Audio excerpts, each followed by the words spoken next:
Hello everyone, আমার নতুন একটা ভিডিওতে সবাইকে স্বাগতম। আজকে ছোট্ট একটা পিকনিকের অনুষ্ঠান দেখাবো এবং অপরূপ সুন্দর একটা জায়গায় আপনাদের নিয়ে যাব। তো চলেন ভিডিওটা শুরু করা যাক। আমাদের পিকনিকের জনসংখ্যা ছিল খুবই কম, মাত্র 4 জন। আমরা আজকে পিকনিক করতে যাচ্ছি একটা লেকের পাশে। জায়গাটা যে এত সুন্দর, না দেখলে আপনারা বুঝতেই পারবেন না। কথা বলতে বলতে আমরা চলেও এসেছি। এইখানে যে এত হাওয়া দিচ্ছে, সোয়েটারটা মনে হয় এবার গায়ে দিতেই হবে। নিচে আবার ছিল বালু, একটু বেশি জোরে বাতাস হলেই বালু কেমন উড়ে উড়ে গায়ে লাগছে, চোখে মুখে ছিটে লাগছে, কিন্তু কিছু তো করার নেই। যাই হোক, এত সুন্দর যে লাগছে জায়গাটা, একদম বলে বোঝানো যাবে না। একদম যেন ছবির মতো সুন্দর মনে হচ্ছিল। এরপরে আপনাদের লেকের পাড়ে নিয়ে যাব, ওই জায়গাটা আরও বেশি সুন্দর।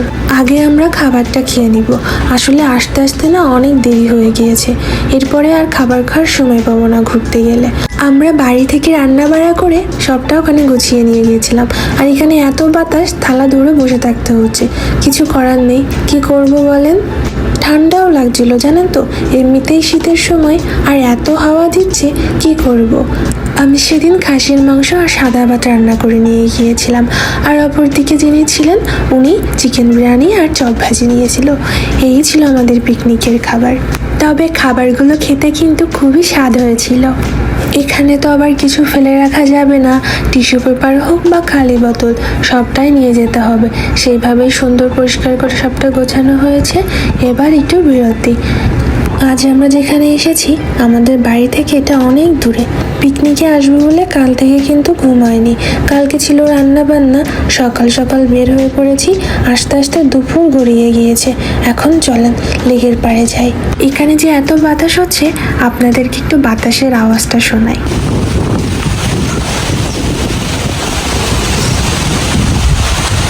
এবার কিন্তু শুধু বাতাসের আওয়াজ না, এবার কিন্তু জলের আওয়াজও কানে আসছে। সামনেই যেহেতু জল, আর একটা সমস্যা হচ্ছিল, সেটা হচ্ছে নিচের বালুগুলো। এই বালুগুলো শুধু পায়ের জুতোর ভেতরে ঢুকে যাচ্ছিল।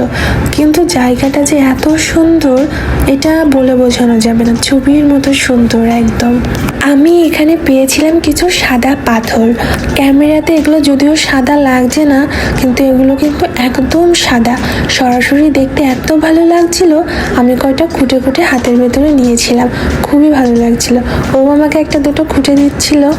জলগুলো কিভাবে ঢেউ দিচ্ছে দেখুন, দেখতে যে এত ভালো লাগছিল, বলে বোঝানো যাবে না। আপনারা একটু এবার জলের আওয়াজটা শোনেন।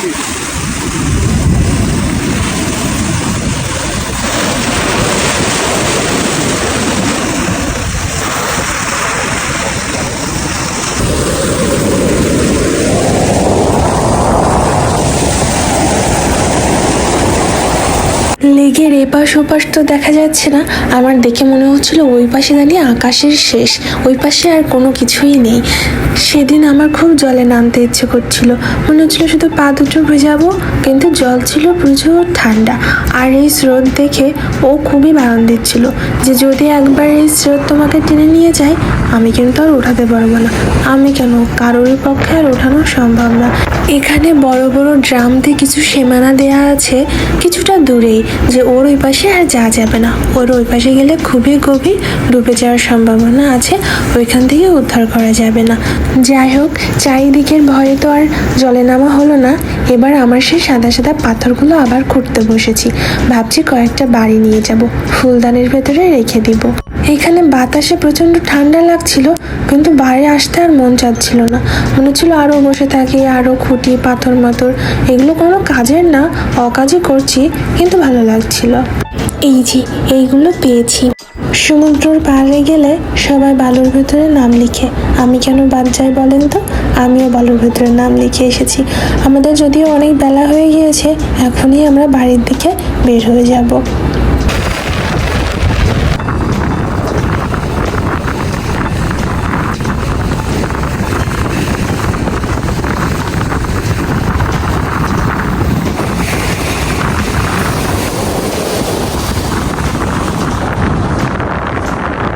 চারিপাশে অনেক বালু, হাঁটা চলায় খুবই সমস্যা।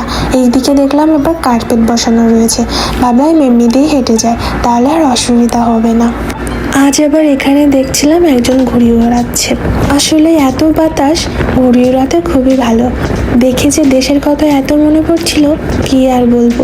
দেশের ছোট ছোট ভাই বোনেরা এইভাবে ঘুড়ি ওড়াতো মাঠে গিয়ে, খুব মনে পড়ছিল ওদের কথা। এই ছিল আমাদের আজকের পিকনিক। এখন আমরা বাড়ির পথে রওনা দিব।